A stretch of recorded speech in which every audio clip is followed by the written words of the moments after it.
Word, I got the tag. We're about to trans.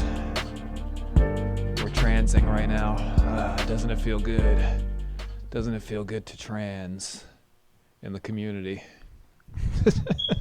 Doesn't feel good for everybody, but No. you know, I'd assume it's good for some people. It doesn't feel good to those being raped by a trans. By a train.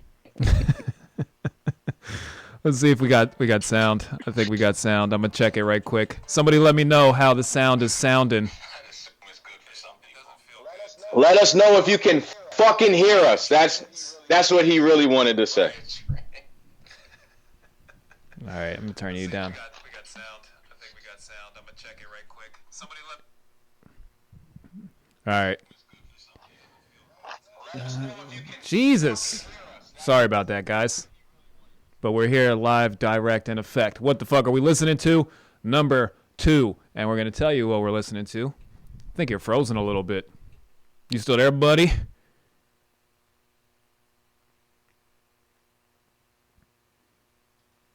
Not catching you.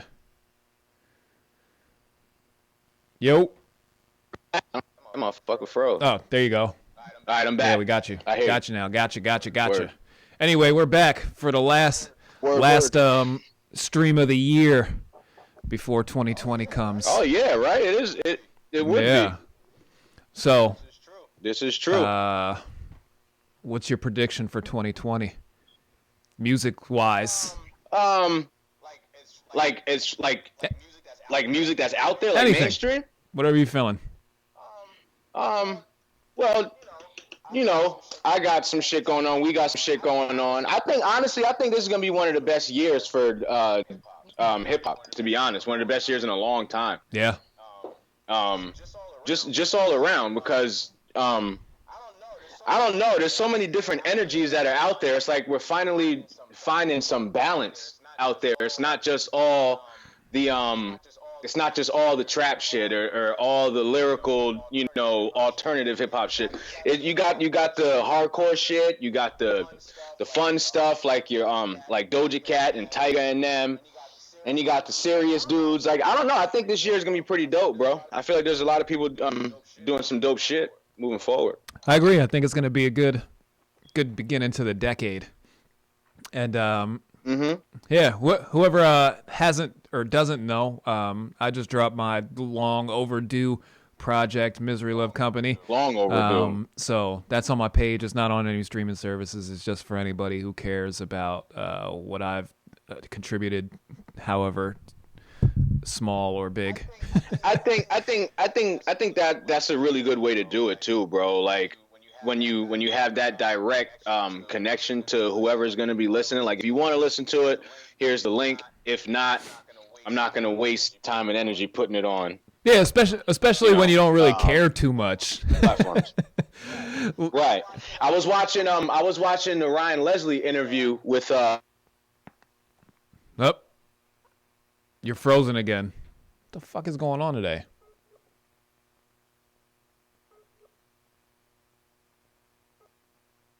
You there? there. My wife. Yeah, my Wi-Fi is acting funny.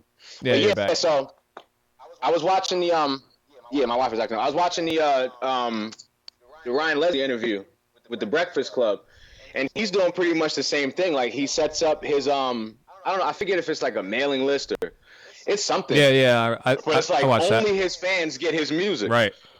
Yeah, I think that's dope. I think that'll work for some. I think that'll work for a lot of artists moving forward. I don't know. That's another thing that's going to be dope in this decade. It's like there's so many different ways to go about getting your shit out there. It's not so cut and dry. It's not so black and white anymore. Like you can do anything. And I feel like this decade moving forward, people are really going to start taking advantage of those kinds of ideas, like Ryan Leslie and the shit that you're doing. Like, I feel like we're going to see more people doing more shit like that rather than just the cookie cutter, hey, got a project, going to put it on Tidal, Spotify. Because the thing is that everybody, it's like now it's not, those platforms aren't exclusive anymore. Right, exactly. Anybody can get on them.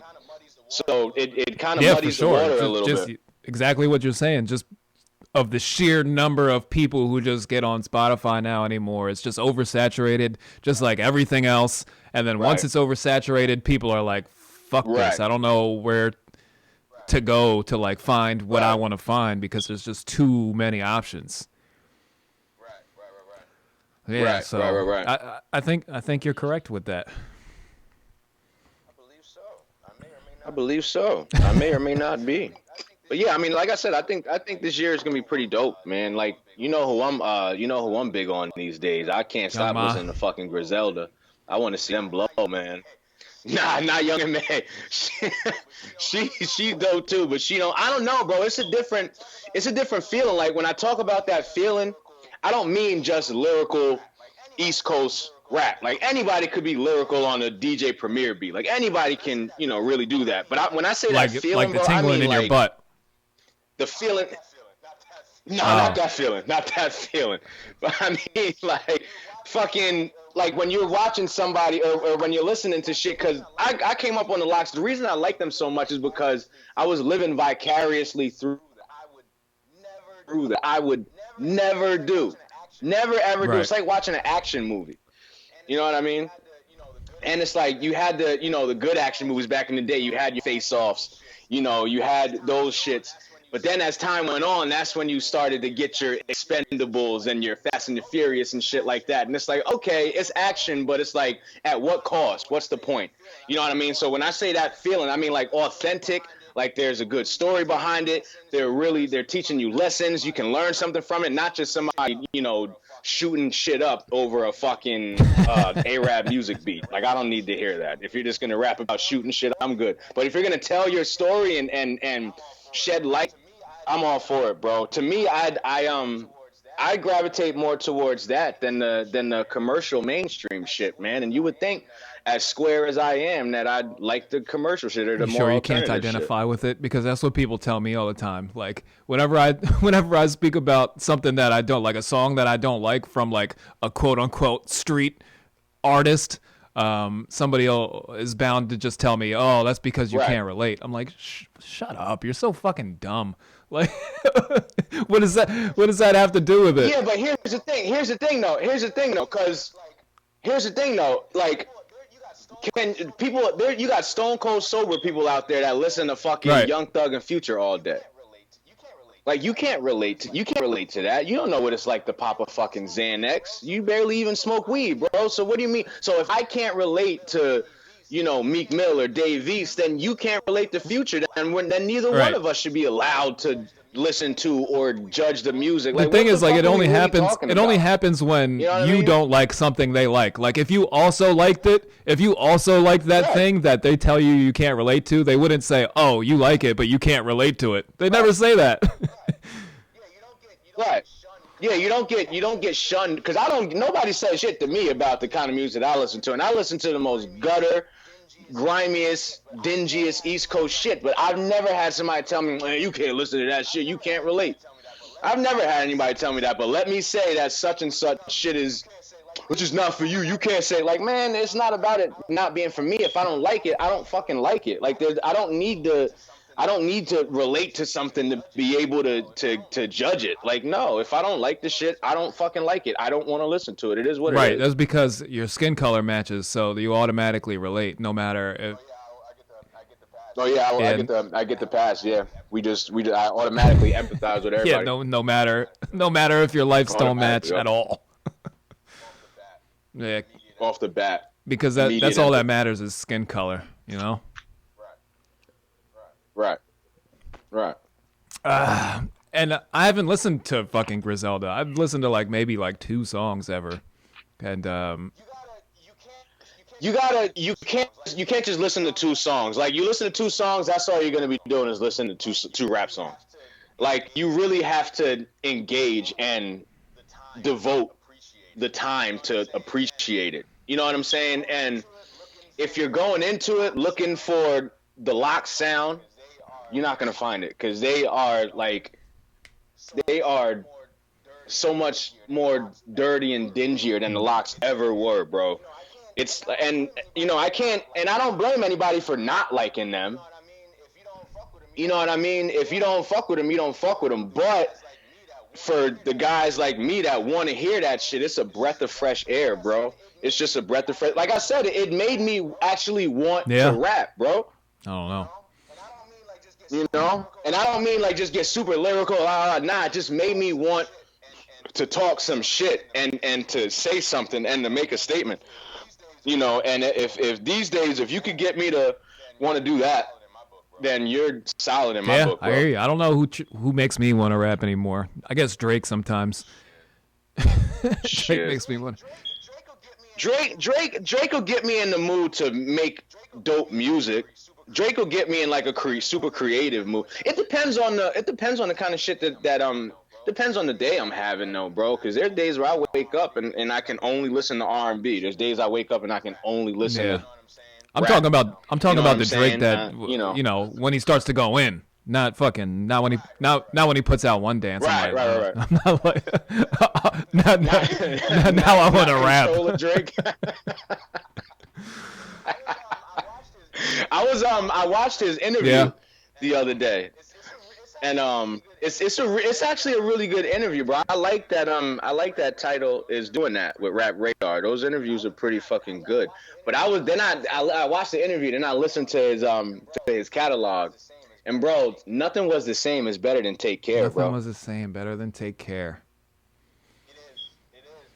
It is, bro. Nothing Was the Same. It might be his best album, and the only one that could possibly edge that is Take Care. Well, the thing with that is, I think some of the songs on Take Care, like he was explaining before, some of his raps sound a little like outdated, a little. So I always thought he sounded like Lil Wayne. Right, he did a little bit on like some Wayne. of them songs. He was still in that kind of transition on a couple of them, and then nothing was the same. He was more of himself. Right. It's like Nothing Was the Same. He finally found himself, really, fully. And then on Views is when he just became a fucking superstar. He just became superstar. I like Drake. Views, man. You know. I was listening to Views too, and I really like that shit as well.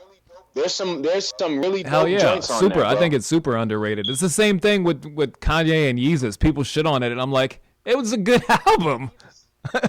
Oh, Yeezus is up there for me, bro. Yeezus ranks in his top 5 for me. But you got to realize the way we listen to music, though. We listen different. We like all that weird shit, and we want to hear somebody try something new that might not work, that might not be that good, but the fact that they did it makes the song better. You know what I'm saying? So that's how we listen. A lot of people just turn it on, and if the 808 isn't knocking or the synths are too dry, they're gonna cut it off and call it trash.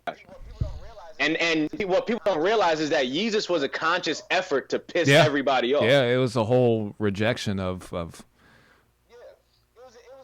Yeah, it was a temper tantrum. I tell everybody it was a fucking temper tantrum. If you would have turned over the 808s and Heartbreak CD and put it in the CD player, that's what the fuck Yeezus sounds like. It's designed to sound like shit, but it's Kanye, so there's no way it's just like he explained before, like with Dark Twisted Fantasy, it was like very maximalist, and then he was like, I don't want to do that no more. I want to do more minimalist type things, and that's that type of approach has allowed him to put more albums out consistently also, because people like him, and it's the same thing with me too. Like you just sit on things and keep tweaking and keep tweaking and keep tweaking and keep tweaking. Before you know it, 3-4 years passed and you didn't put a fucking album out, but you might get a great album at the end. But in today's day and time, like you can't wait that long because people won't wait. You really can't. You really fucking can't. And like you'll sit there, not you, but anybody, you'll sit there in a song and you're working on it, you're getting rid of shit, adding shit, and then you fast forward 2 years later, the shit sounds exactly the same to you as it did when you first fucking recorded it. So or it might sound just let it go. I find myself doing that way and too you can much. also tweak it into a song that you don't like anymore. You're like, fuck this goddamn song now. Like, should have just kept it the way it was, and then you can never get it back to the way it was. You like, then you just put out. I think that's one thing that Kanye has over a lot of other producers is that he doesn't get too hopped up on how hot it is. He just wants to make And it put it out. Right. and either get it out or move on. You know what I'm saying? Like he just in and out. Let's just do it and move on from it. You know what I'm saying? And I can appreciate that. I appreciate producers that Yeah, are anybody. like that.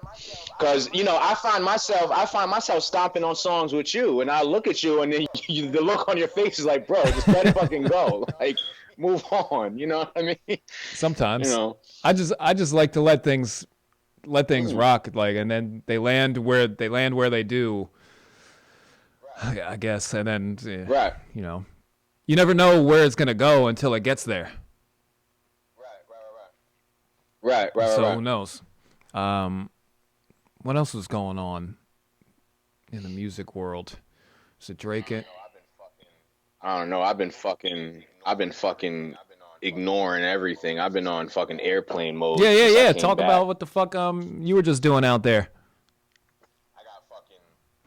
I got fucking liberated, bro.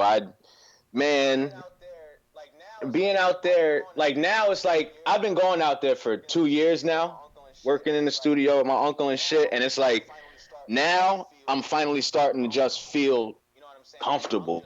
You know what I'm saying? Like I'm just home. It's not like I'm going to my uncle's Right. house. I'm just going home. You know what I'm saying? So the energy's always great, but I feel like this time it was just that much more. I was just that much more comfortable, and the video shoot was super dope, bro. The video shoot was super dope. I mean, I've never been in a position where obviously I've been the headliner of a show, and I've done numerous videos, and I've been I've done all that shit. I've had the spotlight on me, but I mean, when you're sitting there in front of a hot ass camera and you got the makeup person, they're constantly coming up to you, fixing you up, and the stylist coming up to you, fixing you. It's just it's a different level, bro. And I don't know. You get you appreciate the mainstream Right. process more, because I've Yes, never seen it. it's definitely a whole firsthand. You know what production. I'm saying? And it's like, yeah. So, and it's like, I can understand why some people Right. don't want to do it. I don't mind it. I actually enjoy it. I enjoy the hurry up and wait, stop and go. You need to be here, but here first. You know what I mean? I enjoy that shit. Honestly, it keeps my lips away from the bottle, to be honest. The busier I am, the more I'm not going to be bored and smoke my Right. head off and drink my head off. So I like it, but I can definitely, like, I couldn't imagine you in that position. No, that's At why all. I do everything by myself. I couldn't, bro. Right. I run. Right. Like I see you. You just wouldn't. You'd have been over it. We filmed from 11 a.m. to 12 a.m. I've bro. been in those positions though. Not what you were doing, but in those types of situations, and it's fine when everything's getting handled in a timely fashion, and as long as everybody's handling their responsibilities, then it's fine. But then once you see like balls starting to get dropped along the way, or something doesn't go right, then you're like, why? And because it's completely out of your hands. Right. But also, what worked for me too is because you know me, bro. Whenever we're in the studio, I never start the song. I hardly ever provide the idea. It's like, all right, what we doing? We doing that? All right, cool. I'm on it. I got you. So me not having to worry about shit. I mean, bro, all I had to do was get dressed. That's all I had to do. That was my one job, is just get dressed. Don't fuck the clothes up. Me personally, I thrive in those situations when I can fall back but give my opinion and alter it as we go. I thrive. But when it's like I'm in charge, I gotta take care of this, I gotta do that, something's gonna fuck up, bro. I'm not that guy. And I'm starting to learn that I need that machine behind me, because my brain is always like, I got so many ideas, my brain is just all over the fucking place. And like, if I let it, I'll never get nothing done, bro. You know what I mean? So, some people really do need that machine behind them. And the fact that I got that is just, I wouldn't trade that shit for the world, bro. Like, this is just some real shit, man, and it's dope. Like Kayla, my cousin Kayla, she filmed her video. That's Uncle JoJo's daughter. He filmed his a couple weeks ago, and I filmed mine. And it's all the same director. This dude is legit. He's working on a movie right now. Yep, you're getting cut off again.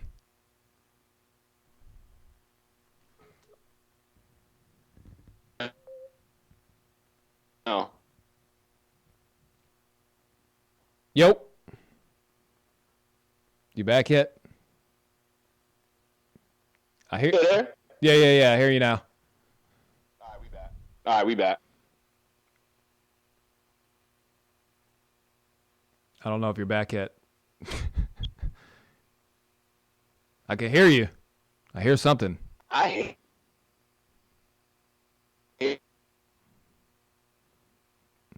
Got to get you a laptop. Yeah, it's in and out.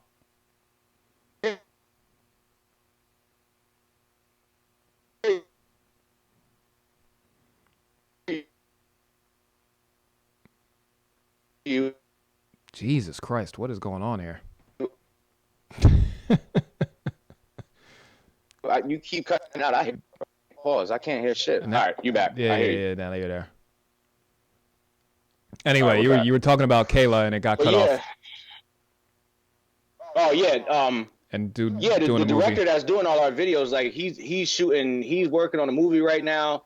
Like he stopped his movie. He stopped the movie production to come shoot my video, and some of his staff is like working on. They worked on like shit for French Montana. Like these guys are like the real deal, bro. And like I said, it put a lot of shit into perspective for me. You know, being out there and handling all that. Are we still live? Yeah, we're still live. I don't know what happened with your fucking with your camera. It just got the whole size just changed. Oh shit! It got a little weird. I don't know what the fuck happened. You went flaccid. Oh, your fault. But yeah, it just put a lot of shit into perspective for me, bro. Like, you know, I don't know. I have a newfound appreciation for the mainstream shit. Not that I didn't have it before, but just being a part of it, it makes you look at it from a different angle. You understand it. Well, more. Yeah, for sure. You need it for something to make the amount of money that shit makes. You need more people, and to have more people, they need to get paid, and the money needs to be recouped. Exactly. So it's just like building a bigger ship, and bigger ships, they take longer to fucking turn. A little boat, if you're on a motorcycle, you can weave in and out of traffic because it's just you. Fucking 18-wheelers. Exactly. 18-wheelers not moving like that. Exactly. You hit it right on the fucking head, bro. That's exactly what it is. And like I said, you gain an appreciation for it. And I think the dopest part is that because my dad and my uncle, they had went solo and shit. But the dopest part is that all of these things are falling into place. Like my dad just signed that new management deal. Uncle Jojo's getting ready to drop his single. You know, shit is starting to pick up, bro. Shit is really starting to pick up, man, and it feels really good. It feels really good, you know, to have people that, you know, to have the people that I have in my corner on both sides, you know, out there with my uncle and at home. You know what I mean? It feels dope to have motherfuckers behind you that actually believe in your shit. You're not just out here willy-nilly, because for the longest time, like I had the bros, I had Ease and Dada, but they always was doing their own shit. You know what I'm saying? Right. So you know, it's just dope to have somebody that's in the studio with you, hyping you up. Yo, that, you know, it's just dope to have that at all times. You know what I'm saying? And you know, I love it. Yeah, I think you're in a good position, because I think going forward in the future, like we were talking about with 2020, I think it's going to take having both of those kinds of situations to where you can you can ride in an 18-wheeler and then you can hop off and jump on the motorcycle. Exactly. I was thinking that too. Like I gotta, my task at hand right now is to just find the balance between making mainstream hit music kind of songs and then coming back and still maintaining that level head and trying to make the dingy shit. You know what I'm saying? I think you gotta have both to work, and not just dingy shit, but the things that keep your base entertained, and then Exactly. you also need the song that is gonna pay the bills, and what's gonna pay, and then what is also gonna pay the bills is having your main people entertained, because that's gonna they both feed off of each other. It's a whole fucking carousel where you got to have this going and you got to have that going. Because if you have only the radio shit going, then your core fans are gonna be like, they're gonna lose enthusiasm for you. And then once your base is gone, then you're just like, I don't know. You start fucking getting caught on TMZ or some shit, and then you're just like, you're just like the crazy guy who's just famous for being famous. So you got it, who had a couple songs and shit. Yeah, I know what you're saying. I know exactly what you're saying. You gotta have both. You gotta pedal. You gotta pedal both pedals on the bike.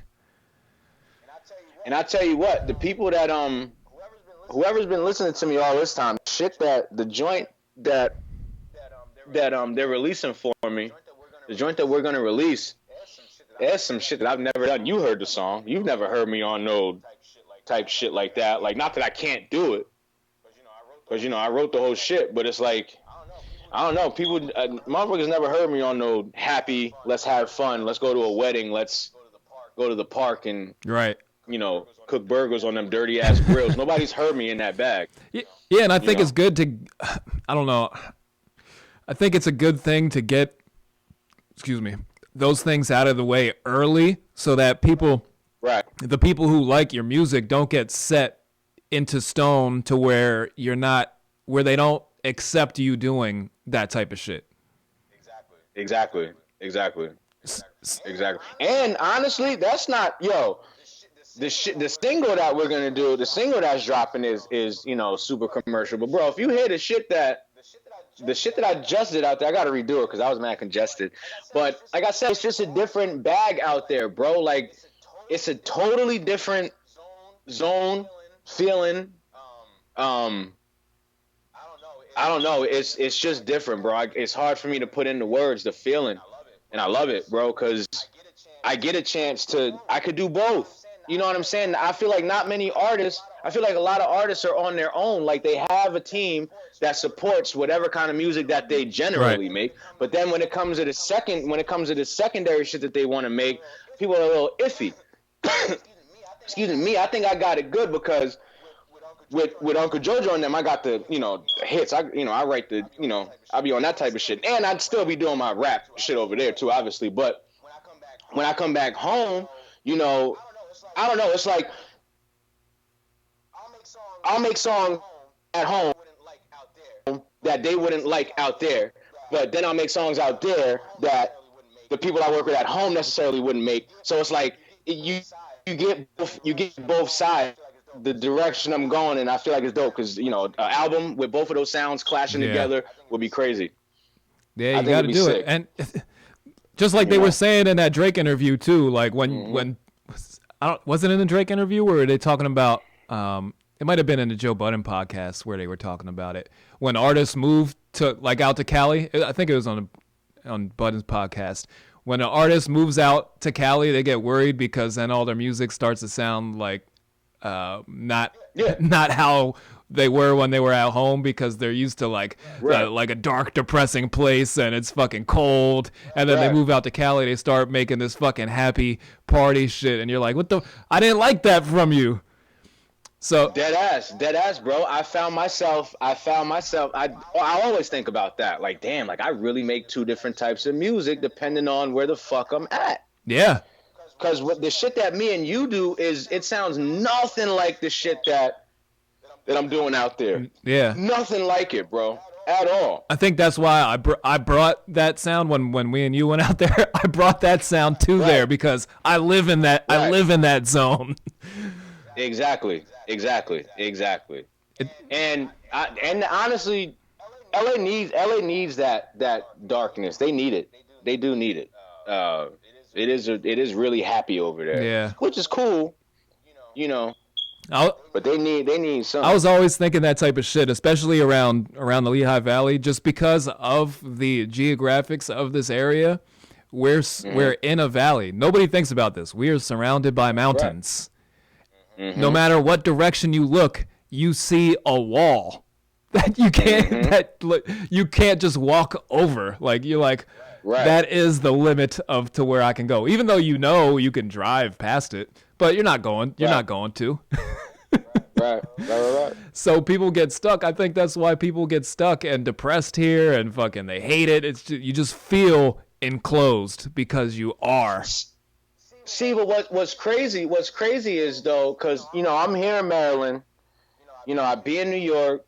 I be in California. Like, I enjoy having that balance. I feel like everybody should find a way or make it so you could just leave and get that peace of mind, because you need it, bro. You really need it. For sure. Not saying you, but everybody needs it, bro. You need that change of scenery every now and then. That's gonna wake you up, and then you go home and like, oh shit, I was feeling like this for the past 3 months. Let me snap the fuck out of it. You know what I'm saying? And that's how I came back feeling. You know what I mean?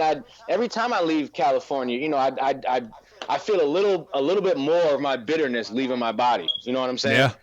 Yeah. I feel it all the time. Even when I take a little road trip to somewhere, you just the sky opens up a little bit more, and you're like, oh shit, there's fucking clouds. I'm not. Oh shit! There's other cities outside of Allentown and Bethlehem. Holy shit! Yeah, everybody says shit like that all the time, but it's like it's real. No, yeah, you gotta move around, bro. You gotta move around. Like, these artists aren't making worldly music by just living in their hometown for 20 years after they get a deal, bro. These, like, Drake made it to where he is by fucking stepping outside of his shell. Yeah, he found his sound in Toronto, or but once he got the sound, and once he mastered that sound, I was like, okay, I got this. So now let's start doing the dance hall. Let's start doing the Afro beat type shit. You know what I mean? Like, let's just do it. Why not? Your mind just opens up the more you travel, bro. The more you travel and get around and see different people and have different conversations, it's like you change, man. You really do. Yeah, you do. You come back and you're on estrogen hormones, and you got a boob job, and you tuck your cock between, Yeah, not a full transition. That'd be gay. Yeah, just halfway. Right. So we'll leave it on that. We just went a whole 30 minutes or so. So we'll be back in 2020 telling people to go fuck themselves and listen to our music still and enjoy it and Stream Misery Love Company. Go listen to it, man. I always like putting like a track list on YouTube and then you see like how the views start to go down as the track list goes on. Like the number one. Yo, yeah, I used to pay attention to that too. It's like one through 5 is boom. It's always up. But then once you get to like track 7, track 8, the last track is looking dismal. You're like, what? Nobody likes that last. Nobody got 3 plays on track 14. What the fuck? That is funny. Yeah, but we'll be back in 2020, so don't fret, guys, as they say in Yugoslavia. I've never been. All right, we'll be back. Fuck you guys. What are we listening to? We just told you, so listen to us and not your mothers.